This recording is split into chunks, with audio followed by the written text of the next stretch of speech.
नमस्कार, मैं राकेश कुमार। आम आदमी पार्टी के नेताओं की जिस तरह से गिरफ्तारी हो रही है, मुझे लगा था कि मनीष सिसोदिया, संजय सिंह के बाद अगला नंबर चड्डा का है, लेकिन राघव चड्डा को छोड़कर अरविंद केजरीवाल पर ही गिरफ्तारी की तलवार लटक रही है। आम आदमी पार्टी के तमाम नेताओं के साथ अरविंद केजरीवाल पर भी शराब घोटाले में संलिप्त होने का आरोप है। जिस तरह से विपक्ष के नेताओं पर ईडी के छापे पड़ रहे हैं और उनको पकड़ा जा रहा है, पकड़कर जेल में डाला जा रहा है, ऐसे लग रहा है इस अरविंद केजरीवाल की भी गिरफ्तारी होगी और वे जेल जाएंगे। वे जेल इसलिए जाएंगे क्योंकि अगर नरेंद्र मोदी को हराने की किसी में क्षमता है वो केजरीवाल है, क्योंकि केजरीवाल जो है वो नरेंद्र मोदी से भी ज़्यादा जुमले फेंकने में आगे है। मैं आपको आगे बताऊंगा कि वो कैसे जुमले फेंकते हैं, नरेंद्र मोदी से भी आगे हैं इस मामले में। आम आदमी पार्टी की शुरुआत ही हुई थी भ्रष्टाचार के खिलाफ, करप्शन के खिलाफ, लेकिन आम आदमी पार्टी के जिस तरह से सारे नेता भ्रष्टाचार में लिप्त पाए जा रहे हैं, तो मुझे नहीं लगता है कि अब आम आदमी पार्टी का मोटिव रह गया है कि भ्रष्टाचार को खत्म करने के। एक समय था अरविंद केजरीवाल जब किसी नेताओं पर भ्रष्टाचार का आरोप लगता था तो उनसे वे इस्तीफा मांग लेते थे। अरविंद केजरीवाल जो थे एक लिस्ट बनाए थे ईमानदार नेताओं की, लेकिन उन ईमानदार नेताओं में अरविंद केजरीवाल अपना नाम भूल गए थे, तो अब शामिल हो चुके हैं उन नेताओं में। अगर इसमें कोई ईमानदार हो, गलती से आ गया हो तो बता देना, नहीं तो मैंने देश के बेईमानों की लिस्ट बनाई थी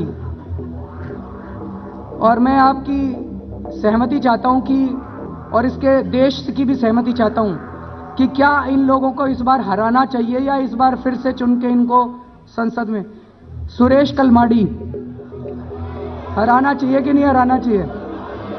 तो आम आदमी पार्टी की तरफ से एक मजबूत कैंडिडेट खड़ा होना चाहिए उसके खिलाफ। नितिन गडकरी हराना चाहिए कि नहीं हराना चाहिए? सुशील कुमार शिंदे, प्रफुल्ल पटेल, येडियुरप्पा, अनंत कुमार, वीरप्पा मोइली को नहीं हराया तो 1 अप्रैल से गैस के और बिजली के दाम दुगने हो जाएंगे।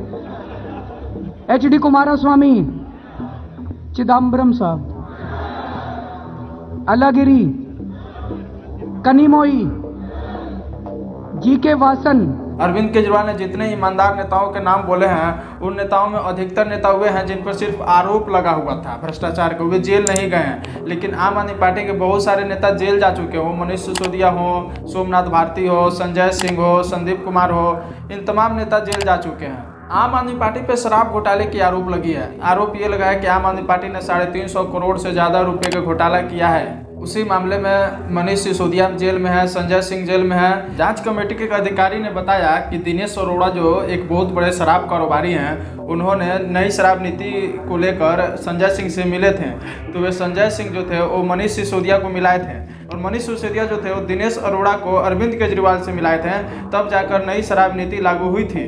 नई शराब नीति जो था 1 नवंबर 2021 को लागू हुआ, लेकिन इस पर भारी गड़बड़ी का आरोप लगने की वजह से 30 जुलाई 2022 को वापस ले ली गई।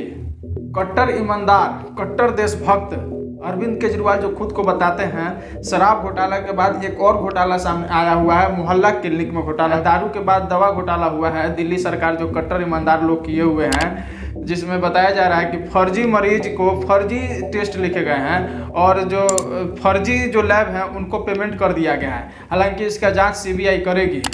एक अधिकारी ने बताया कि इम्पैक्ट असेसमेंट स्टडी में सामने आया है कि 7 मोहल्ला क्लिनिक में 11,657 रिकॉर्ड ऐसे पाए गए हैं जिसमें पेशेंट का मोबाइल नंबर 0 लिखा गया है। 8,251 मामलों में मोबाइल नंबर की जगह खाली जगह छोड़ दी गई है और 3,092 मामलों में 9999 मोबाइल नंबर एंटर किया गया है। बताया जा रहा है कि लाखों फर्जी टेस्ट के बदले निजी लैब्स को भुगतान दिया गया है। दिल्ली के गरीबों के नाम पर अरबों घोटाला किया गया है। देखिए, दिल्ली को दिल्ली से बाहर जिस तरह से दिखाया जाता है वैसा एक्चुअली दिल्ली नहीं है। आप जब दिल्ली जाएंगे तो दिल्ली की असलियत पता चलेगी। जगह जगह कूड़े हैं। मेरे एक अंकल जी हैं, वो बताते हैं कि दिल्ली को वे बूचड़खाना समझते हैं। यहाँ से बाहर से दिखता है कि दिल्ली में बहुत विकास हुआ है, दिल्ली के सरकारी स्कूलों को डेवलप किया गया है, जबकि ऐसा कुछ नहीं है। आपको हम बता दें कि दिल्ली के 1/3 यानी 66% स्कूलों में, जो माध्यमिक स्कूल है, इंटर में, 11th और 12th में साइंस की पढ़ाई नहीं होती है। 66% स्कूल में साइंस की पढ़ाई नहीं होती है। और केजरीवाल जो है शिक्षा के मामले में इतना ज़्यादा ढोल पीटते हैं कि क्या बताया जाए कि दिल्ली का सबसे बेटर शिक्षा है। अरविंद केजरीवाल जो है दावा किए थे 2015 के चुनाव में कि हम दिल्ली में 500 स्कूल बनाएंगे, जबकि उन्होंने 500 स्कूल नहीं बनाया, जबकि मात्र 63 स्कूल बनाए हैं। और वहीं पुराने स्कूलों को रंगाई पुताई करके एडवर्टाइजमेंट कर देते हैं कि दिल्ली में स्कूलों का बहुत विकास हुआ है। अरविंद केजरीवाल की गिरफ्तारी हो सकती है, क्योंकि नरेंद्र मोदी को अगर हराने की कोई क्षमता रखता है तो वो अरविंद केजरीवाल है। क्योंकि अरविंद केजरीवाल जो है जुमला फेंकने के मामले में और झूठ बोलने के मामले में वो नरेंद्र मोदी से भी आगे हैं। आप जब दिल्ली में जाएंगे तो सिर्फ अरविंद केजरीवाल के बड़े बड़े होर्डिंग और पोस्टर दिखेंगे। और आपको बता दें कि 3 साल में 2022 में खुलासा हुआ कि 3 साल में अरविंद केजरीवाल ने सिर्फ विज्ञापन में 1100 करोड़ रुपए खर्च किए। और कोरोना काल में जहां लोगों को जरूरत थी भोजन की, रोटी की, दवा की, उस समय अरविंद केजरीवाल ने मात्र 17 महीना में 490 करोड़ रुपए सिर्फ एडवर्टाइजमेंट पे खर्च किए हैं। ये भी एक RTI के तहत बहुत बड़ा खुलासा हुआ है।